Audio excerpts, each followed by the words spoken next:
Hi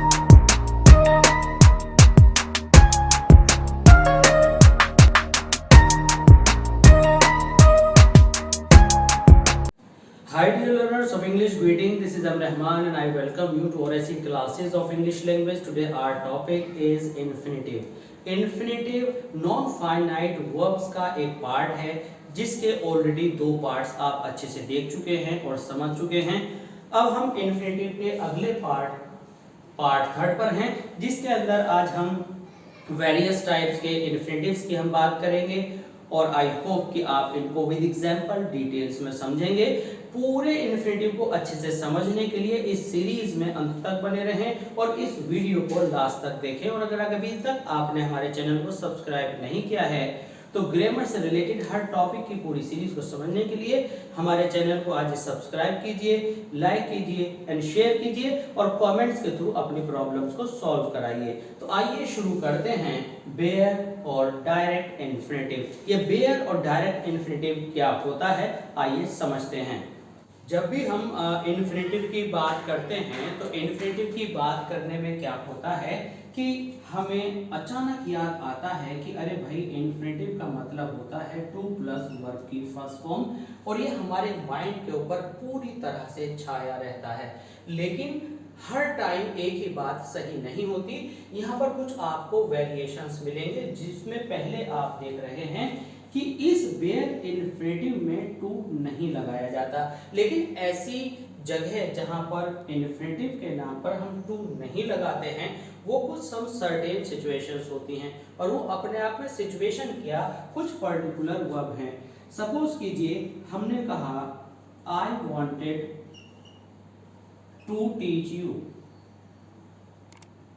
I wanted to teach you, तो हमने यहाँ पर वांटेड देखा और टू टीच कर दिया।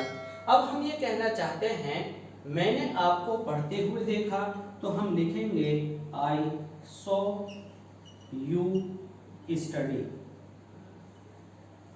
तो अब हम यहां देख रहे हैं कि सो हमारी मेन वर्ब हुई, लेकिन यहां पर टू आना चाहिए था जो कि आपको एरर में दिया जाएगा टू स्टडी करके आपको एरर में दिया जाएगा। जब भी आपकी मेन वर्ब SEEC हो जिसकी सेकंड फॉर्म सो और थर्ड फॉर्म सीन होती है के बाद कभी भी टू नहीं लगाया जाता और इस टू ना लगाने को बेयर इन्फिनिटिव या आप डायरेक्ट इन्फिनिटिव कहते हैं। ये आपको याद रखना है। अब सवाल यह है कि डायरेक्ट इन्फिनिटिव कहाँ कहाँ आता है, उसके लिए आपको कुछ वर्ब्स नोट करनी होंगी। वे कौन कौन सी वर्ब्स हैं? वे वर्ब्स हैं आपकी पहले तो आपने सी देखा, ठीक है, उसके बाद आपके लिए हेल्प है, नोटिस है, क्राई है, नीड है, डेयर है, नो है, ऑब्जर्व, फील, इसके बाद प्लीज, इसके बाद आपका बिहोल्ड है,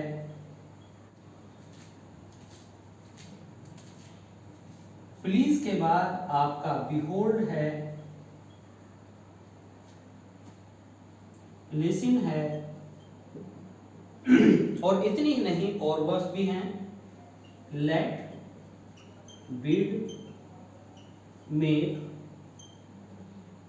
मेक के बाद हियर है और इसी तरह से आपका अगला वर्ड जो कि वर्ब है वो है वॉच।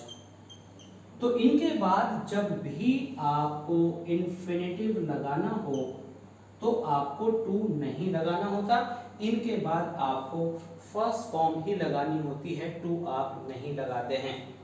अब यहाँ पर हम कुछ एग्जाम्पल देखेंगे। सपोज कीजिए यहाँ पर हमने लिखा, अब इन वर्ब्स की बेस पर हम कुछ एग्जाम्पल्स देखेंगे ताकि हमारे माइंड में इनकी पिक्चर क्रिस्टल क्लियर हो जाए। आइए शुरू करते हैं पहले एग्जाम्पल से कि हमारे पास सेंटेंस है I will let him to read. तो यहाँ पर मेन वर्ब पर लेट आया हुआ है। लेट के बाद ये जो एक अगली वर्ब आई है ऑब्जेक्ट के बाद इससे पहले टू यूज हुआ है जो कि इन्फिनेटिव है। अब हमें ये मालूम है कि लेट वर्ब जब मेन वर्ब की जगह पर आए तो हम क्या करेंगे कि आगे आने वाले इन्फिनेटिव पर टू यूज नहीं करेंगे। तो हमने क्या किया, हमने किया आई will let him read. Next sentence है हमारा जो कि एग्जाम्पल के तौर पर हमने लिया है I noticed him to write a letter. तो यहाँ पर नोटिस आया है और नोटिस वर्ड आने पर आपने क्या करना है, नोटिस वर्ड आने पर आपको आगे टू नहीं लगाना है।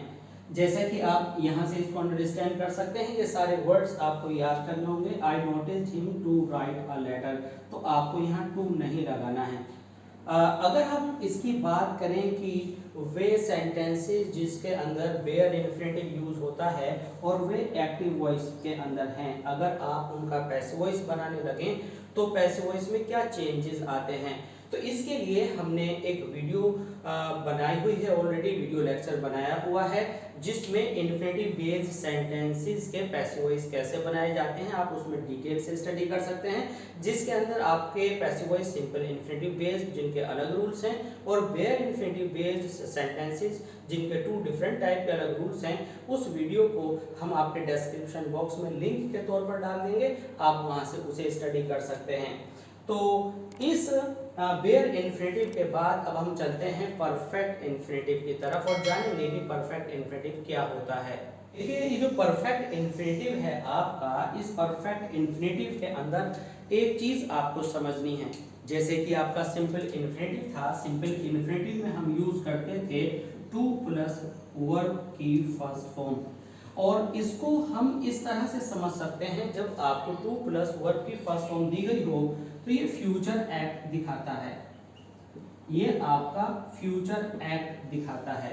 और जब आपको परफेक्ट इन्फिनेटिव दिया गया हो तो इस परफेक्ट इन्फिनेटिव के अंदर आपका एक विशेष स्ट्रक्चर होता है जो आपको ये याद रखना है कि परफेक्ट इन्फिनेटिव के अंदर टू के साथ हैव आएगा और हैव के साथ वर्ब की थर्ड फॉर्म आएगी, ये आपको स्पेशल ध्यान करना है। जबकि ये इसके कंपैरिजन में अगर हम देखें, क्या देखें कि टू के साथ हैव और फिर वर्ब की थर्ड फॉर्म आना, ये पास्ट एक्ट को दिखाता है। अब इसको हम सेंटेंस में समझने की कोशिश करेंगे। हमने कहा मैं आपको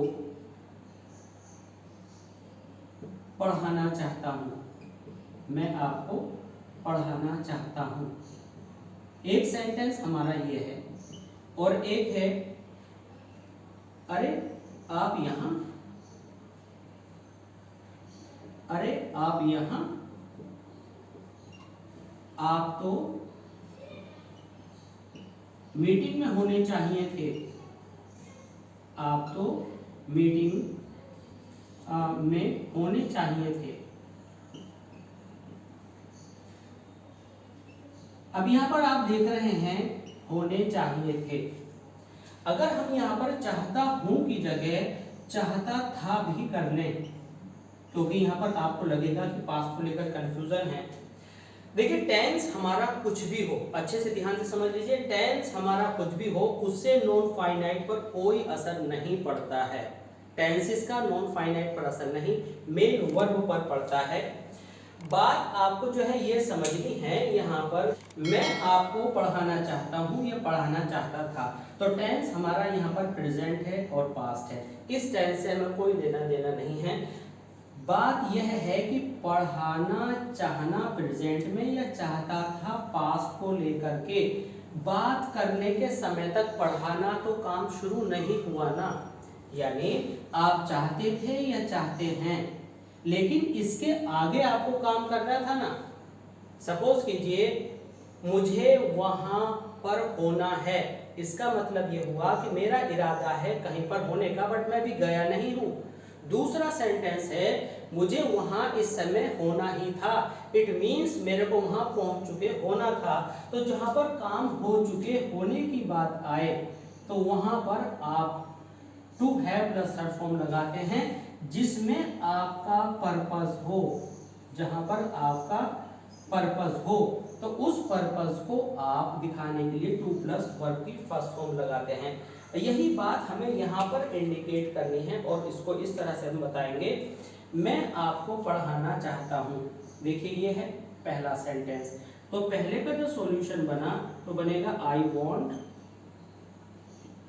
टू टीच यू, यानी बात करने तक अगर ये वांटेड भी हो तो भी कोई फर्क नहीं पड़ता, बात करने तक, एक्सप्रेस अपनी फीलिंग करने तक टीचिंग नहीं हुई थी, टीचिंग उससे आगे के समय में होनी थी, जिसको हमने फ्यूचर एक्ट या फ्यूचर ओरिएंटेड कहना है।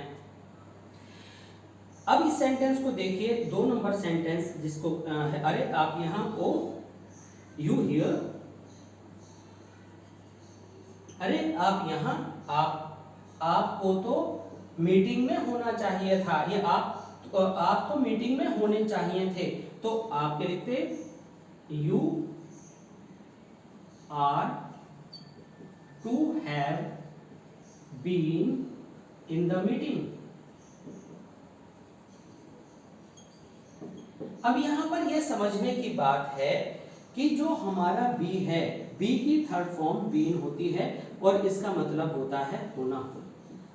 यहाँ पर जो विजिटर है उसने जिस पर्सन को उसने सी किया जा करके मिला, तो यहाँ पर वह ये नहीं कह रहा कि आपको मीटिंग में होना है। अगर मीटिंग में होना होता तो वो आकर बता देता, चौंकता ही नहीं। वो स्पीकर चौंक इसलिए रहा है क्योंकि उसे वहां होना ही नहीं चाहिए था, उसे होना चाहिए था eight that time in the meeting, लेकिन वो मीटिंग में नहीं है। इट मीन्स उसका मीटिंग में होना पास्ट हो चुका होता, जबकि अभी वो मीटिंग में गया ही नहीं है। तो ये हो गया you are to have been in the meeting. तो यहाँ पर जो आपका आर है ये लिंकिंग वर्ब भी हो सकता है, ये आपका मेन वर्ब भी हो सकता है। इसको अभी हम दूसरे एग्जाम्पल में समझेंगे। परफेक्ट इंफिनिटिव से रिलेटेड बहुत ही अच्छा एग्जाम्पल यहाँ पर हमारे पास मौजूद है। मैंने पाया कि सामान बर्बाद किया जा चुका था, इट मीन्स वो सामान पहले ही खराब किया जा चुका था। तो आपकी ट्रांसलेशन होगी आई फाउंड द आर्टिकल्स या गुड्स, जो भी आप लिखना चाहते हो, टू हैव बीन destroyed। अब यहां पर सामान बर्बाद किया जा चुका था। अब ये जो है ये आपके इस परफेक्ट इन्फिनेटिव का पैसिव वॉइस हो गया। पैसिव वॉइस किस लिए हुआ कि ये काम किसी और ने किया है, तो यहाँ पर टू हैव के साथ थर्ड फॉर्म आ गई, यानी ये काम पहले ही पूरा हो गया। अगर हम इसको एक सेंटेंस लेते हैं जिसके अंदर हम एक्टिव वॉइस का यूज करेंगे, तो हम कहेंगे मैं चाहता था कि वह पढ़ाए, I wanted him to teach.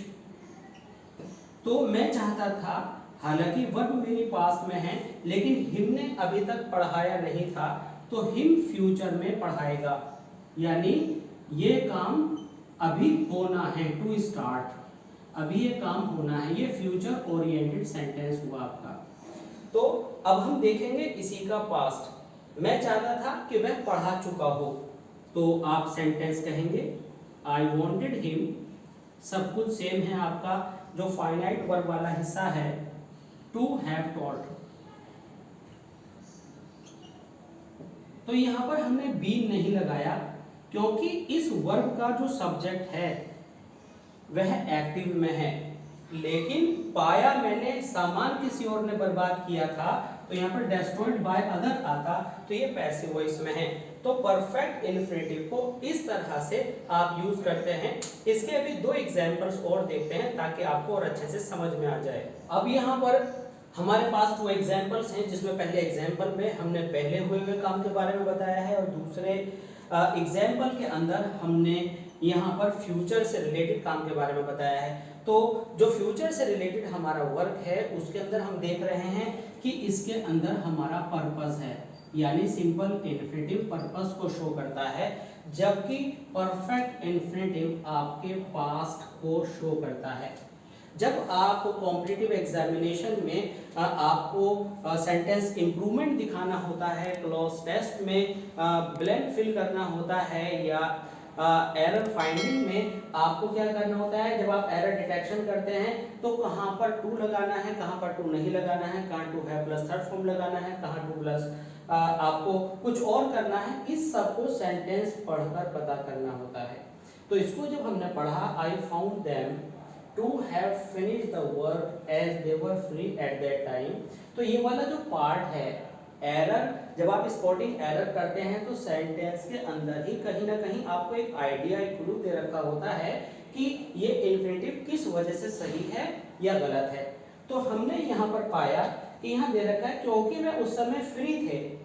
अगर उस समय आपके मिलने के समय वे फ्री थे तो वह काम पूरा ऑफ कोर्स कर चुके थे, तो आप कहेंगे I found them to have finished their work. तो यहाँ पर परफेक्ट इंफिनिटिव आएगा क्योंकि वे काम निपटा चुके थे।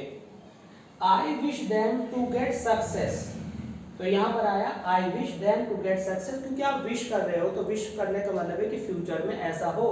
तो विश आपको ये इंडिकेट कर रहा है कि ये फ्यूचर ओरिएंटेड वर्क है। तो आपने लिखा I wish them to get success, जो कि पर्पस शो करता है।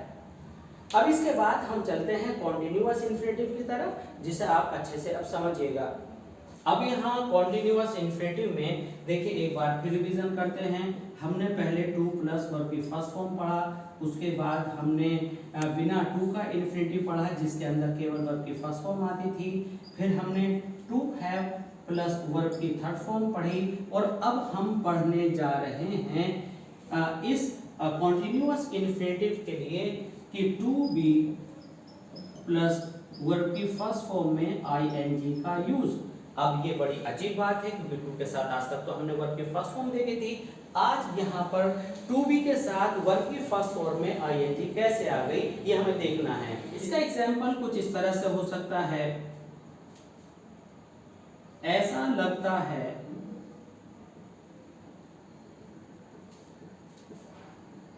वह रो रहा है,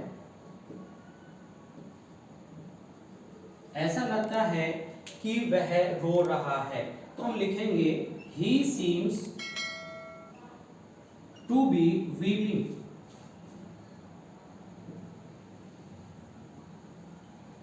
तो यहां पर seems एक ऐसा पर्टिकुलर वर्ड है जिसके बाद हमें कॉन्टिन्यूअस इंफिनिटिव परफेक्टली यूज करना होता है।